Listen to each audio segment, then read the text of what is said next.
la parole. Je m'appelle Willy Bayanga. Je viens de la République démocratique du Congo.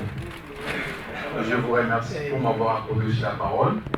Et ce que moi je trouve un peu plus gênant, quand on parle ici de migrants subsahariens, ça me touche, c'est quelque chose qui m'a été toujours touché pendant que j'étais au Maroc, parce que je sais qu'on est des Africains.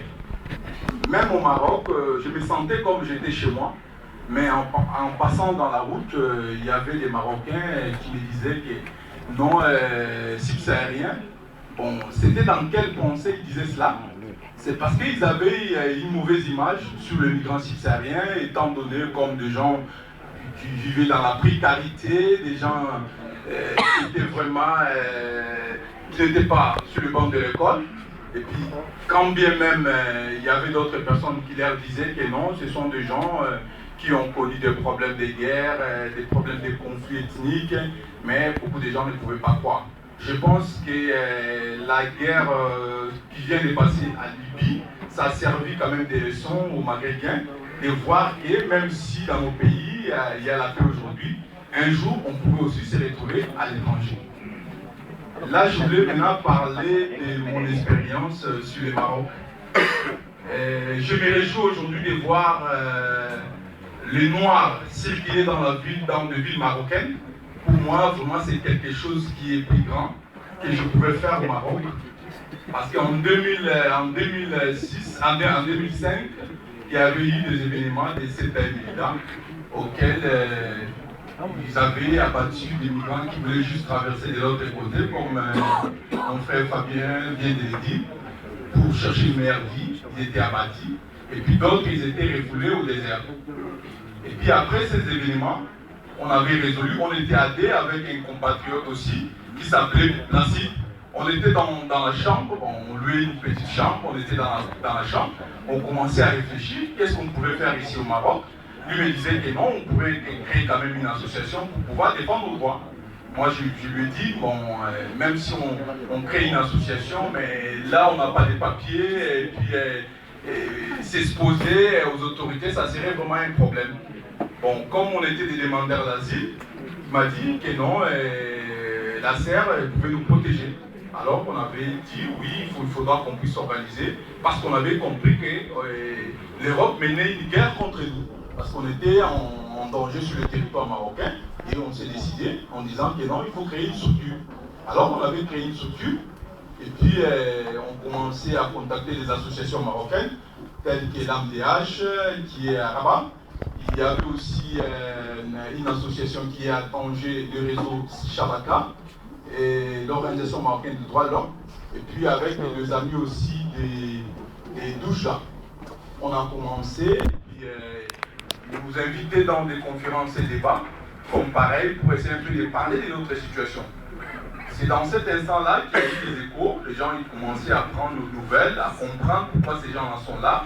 Parce que la plupart des gens au Maroc pensaient que toute personne passait par le Maroc pour atteindre l'Europe. Ils ne savaient pas qu'il y avait des problèmes de guerre, il y avait d'autres problèmes qui étaient d'autres problèmes. Et puis, à partir de nos conférences et débats, les gens ont commencé à apprendre que non, ces gens-là, ils ont des problèmes chez eux, c'est pour cela, ils sont là. Et puis, par après, il y a eu des médias. Puis c'était en 2006, on était les premiers Noirs à pouvoir manifester devant les parlements marocains. C'était vraiment quelque chose qui était nouvelle. Les gens, ils s'étonnaient beaucoup, on était devant les parlements, on s'est dit, même si on doit nous arrêter, aujourd'hui, il faudra qu'on puisse nous arrêter parce qu'on est fatigué, parce que les gens ne sortaient pas dehors. Les gens qui n'avaient pas de papiers, sauf que les étudiants. Il y avait des gens, il y avait des migrants qui étaient dans des chambres, ils attendaient jusqu'à 12h parce qu'à cette heure-là, des policiers partaient dans leur maison pour se reposer et à 14h, ils revenaient au travail. Et à cet instant-là, ils se débrouillaient pour aller acheter la nourriture, pour faire des démarches qu'ils avaient. Et puis à 14h, et puis le soir à 18h, après 18h, bon, ils ne sortaient pas. Il y avait aussi des migrants qui tombaient malades. Et au cas où ils tombent malades, ils faisaient appel aux étudiants subsahariens qui étaient dans la faculté de la médecine. Et puis quand quelqu'un mourait dans une chambre, on gardait les corps Et pendant la nuit, on prenait les corps, on mettait ça dans un sac pour ramener ça en dehors de la ville. Et nous, on apprenait toutes ces choses, on s'est dit, mais non, on ne peut pas rester comme ça. Et en 2006, après ces événements, en 2006, il y avait un migrant qui était tombé en route comme ça, il était mort. Bon, comme il était sans papier, les pompiers l'ont amené le corps dans la morgue de Sidi Moussa. Et j'étais la toute première personne d'y aller rencontrer les autorités des Mokhtar pour leur dire, on a un corps ici, il faudra qu'on puisse enterrer. Et puis, à l'époque, le migrant craignait beaucoup plus en disant que mais non, mais toi tu vas aller voir les autorités marocaines et sache-le que d'ici quelques minutes, là, la police va descendre ici pour pouvoir nous récupérer et nous renvoyer dans le désert. Ouais, mais non, il faut toujours risquer parce que là, on ne peut pas accepter qu'il y ait un corps ici et qu'on amène les corps, enterrer les corps dans le désert. Là, on ne pouvait pas accepter ça. S'il y aura des problèmes, si même ils vont arrêter des gens, mais que les gens sachent qu'il y avait eu un corps et qu'on avait ramené les corps dans le désert. Alors, on a contacté l'association marocaine Droits de l'Homme et puis nous ont aidés à pouvoir faire des papiers. Et c'était la toute première fois qu'un sans-papier soit enterré vraiment dignement. Et ces jours-là, il y avait des gens, des sans-papiers qui n'avaient pas de papiers, mais ils avaient quand même signé des sorties dehors, de pouvoir venir à l'église et accompagner le corps jusqu'au cimetière chrétien. C'était la toute première fois. Et depuis ces jours-là, il y avait des gens qui se révoltaient en disant que non, on ne peut pas rester comme ça, il faudra qu'on puisse quand même s'associer au mouvement.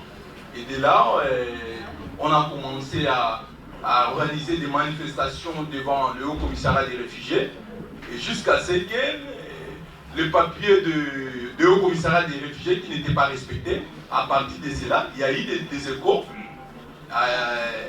Il y a eu des échos, et puis le Maroc à l'époque commençait à subir des pressions de pays de l'Union européenne en lui disant de pouvoir reconnaître des réfugiés qui sont dans son territoire.